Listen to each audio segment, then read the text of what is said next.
Hey everyone, welcome back. It's time to learn how to listen to ambient music from your iPhone control center.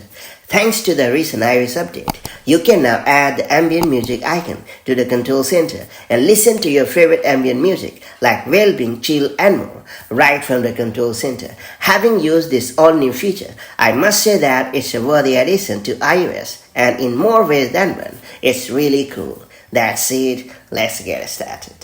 So first up, you have to bring up the control center on your device by swiping down from the top right corner of the screen. And then you have to tap on the plus button located at the top left corner of the screen.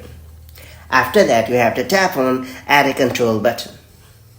And then you have to head over to the ambient music section and choose the desired music like sleep, chill, productivity, or well-being.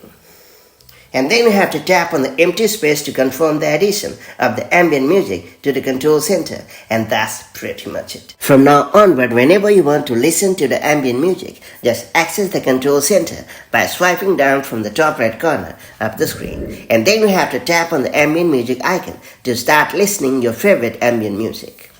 Whether you are looking to focus, unwind or enhance your sleep quality, ambient music provides a calming atmosphere that helps reduce stress and improve overall well-being. So take a break, tune in and let the soothing sounds create the perfect background for your day. And that's about it. If you found this video helpful, make sure to like and share it and do subscribe for more such handy iPhone and iPad tips and tricks. Take care, have a great time, bye-bye.